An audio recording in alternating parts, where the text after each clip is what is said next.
அந்த ரகுராம வெளியே கொண்டு வர பாக்குறாங்க ஐயா. போஸ்ட்மார்டம் ரிப்போர்ட் கொடுக்க கூடாதுன்னு இன்னும் பெரிய லெவல்ல சண்டை போட்டுருக்கணும்யா. ஏங்க சட்டம் பேசுற போலீஸ்காரங்கிட்ட சண்டை போட்டு என்னங்க ஆக போகுது? நம்மள சுத்தி நடக்கிறதெல்லாம் பார்த்து ஆத்திரமா வருதுங்க. ஆனா என்னால என்ன பண்ண முடியும்?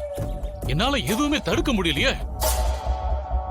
லிங்கம், நீங்க ஏமாந்துட கூடாது.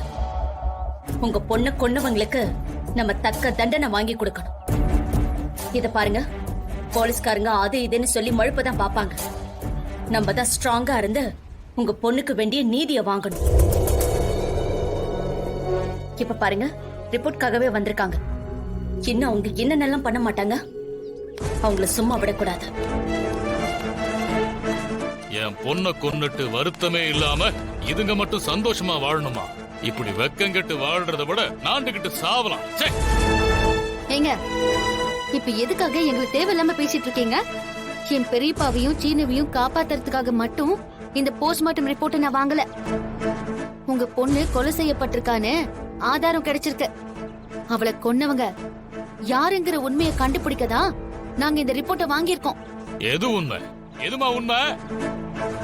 நீ சொல்ற மாதிரி இது கொலையாவே இருந்தாலும் என் பொண்ண கொன்னது உன் புருஷனும் உன் பெரிய பொண்ணு சேர்ந்துதானே? இதான் உண்மைன்னு கண்டுபிடிச்சு அதை மறைக்கிறதுக்காக தானே ரிப்போர்ட்டை வாங்கி வச்சிருக்கீங்க. அந்த ரிப்போர்ட்டை நீ வாங்கினதுனால என்கிட்ட இருந்து உன் பெரிய பொண்ணை காப்பாத்திர முடியாது. ரகுராமனை காப்பாத்த நினைச்சாலும் நான் சும்மா விட மாட்டேன். அந்த ரகுராமனோட வம்சத்தை கருவறுக்காம விட மாட்டேன். யோ, என் அண்ணனை மரியாதை இல்லாம பேசுன இனிமே கேட்டுட்டு பொறுமையா இருக்க மாட்டேன். பாத்துக்கோ. என்னடா பண்ணுவ? என்ன பண்ணுவ?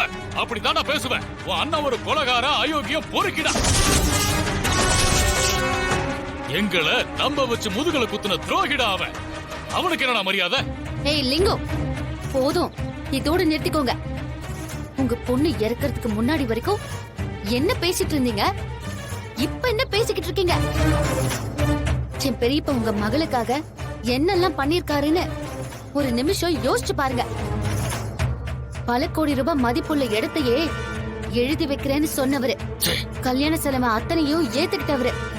என் பெரியப்பா தான் உங்க பொண்ணு கொன்னு இருப்பாருன்னு எங்க உங்க மனசாட்சியை தொட்டு கொஞ்சம் பேசுங்க. இது பாரு, என் மகதான் அவ கைப்பட எழுதி வச்சுட்டு போயிட்டால. என்னோட சாவுக்கு ரகுராமனும் அந்த குடும்பமும் தான் காரணம்னு இதுக்கு மேல என்ன வேணும் ஆதாரம்? அந்த லெவலுக்கு இறங்கி நீங்க சண்டை போட்டுட்டு இருக்கீங்க. பின்ன என்ன மாயா, அண்ணனை அவன் இவன் பேசுனது மட்டும் இல்லாம உலகாரன் துரோகின்னு வேற சொல்றான். பின்ன எனக்கு கோவம் வருமா வராதா? என்ன சித்தப்பா பேசுறீங்க? செய்யாத தப்புக்கு பெரியப்பாவும் சீனுவும் உள்ள இருக்கிறது பத்தாதா? கொஞ்சம் அமைதியா இருங்க. முதல்ல இந்த போஸ்ட்மார்ட்டம் ரிப்போர்ட்ல என்ன இருக்குன்னு பாப்போம். சார், அந்த ரிப்போர்ட்டை கொடுங்க.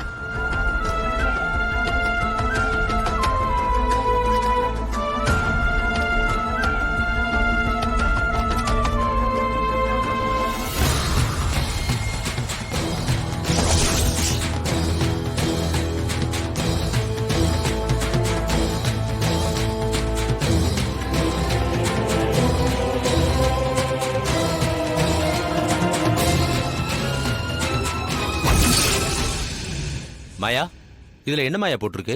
தூக்கு போட்டு கழுத்து முறிஞ்சிருக்கிறதுனால இது சூசைடுன்னு தான் போட்டிருக்கு.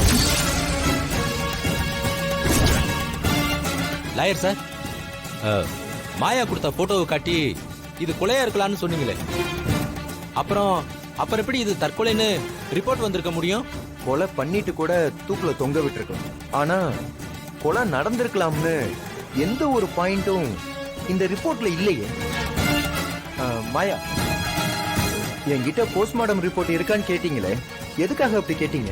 சாரு தூக்குல தொங்குனப்போ அவ ட்ரெஸ்ல இருந்தும் கால்ல இருந்தும் தண்ணி சொட்டு சொட்டா விழுந்தத நான் பார்த்தேன். என்ன சொல்றீங்க? ஆமா சார், நான் ஸ்பாட்ல அதை கவனிச்சேன். அத பத்தி போஸ்ட்மார்ட்டம் ரிப்போர்ட்ல இருக்குமான்னு நினைச்சேன். ஆனா அப்படி எந்த ஒரு பாயிண்டும் இந்த ரிப்போர்ட்ல இல்ல. ஏன் சார், போஸ்ட்மார்ட்டம் ரிப்போர்ட்ல ஃபோர்ஜரி நடக்க வாய்ப்பு இருக்கா? மேக்ஸிமம் அதுக்கு சான்ஸ் இல்ல. ஆனா ஏன் அத பத்தின டீடைல்ஸ் ரிப்போர்ட்ல இல்லன்னு விசாரிக்கணும் சார். அது மட்டும் இல்லாம அன்னைக்கு நைட்டு வீட்ல என்ன நடந்துச்சுங்கிற உண்மைய நம்ம கண்டுபிடிக்கணும் சார். ஆனா வீட்ல அத பத்தி இது வரைக்கும் யாரும் எதுவுமே சொல்லல.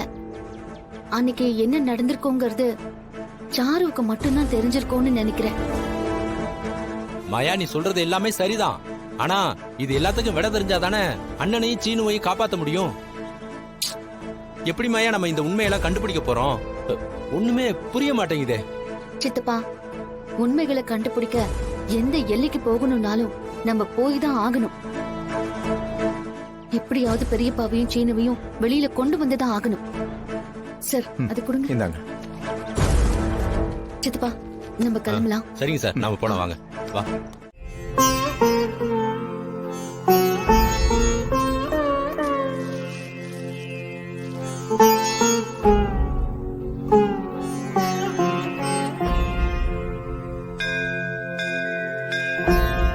எவ்வளவோ கஷ்டங்கள் வந்திருக்கு.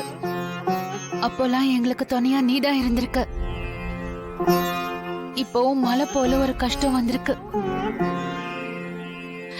என் புருஷனும் என் மருமகனும் செய்யாத தப்புக்கு பழைய சுமந்துட்டு நிக்கிறாங்க. அம்மா, நீயே சரணாகதின்னு வந்திருக்கேம்மா. நீதான் அவங்கள காப்பாத்தணும்.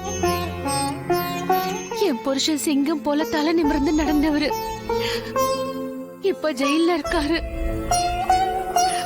நீதாமா அவங்கள மீட்டு எப்படியாவது வெளியே கொண்டு வரணும். பாவம் அந்த பிள்ளைங்க சீனு, மாயா இப்பதான் எல்லா கஷ்டங்களையும் தாண்டி சந்தோஷமா வாழ ஆரம்பிச்சாங்க. அதுக்குள்ள அவங்க பிரிஞ்சு வாழற மாதிரி ஒரு நிலைமை. சீனுவும் வெளியே வரணுமா? சீனுவும் மாயாவும் சந்தோஷமா வாழணும். அதுக்கு நீதாமா அருள் புரியணும்.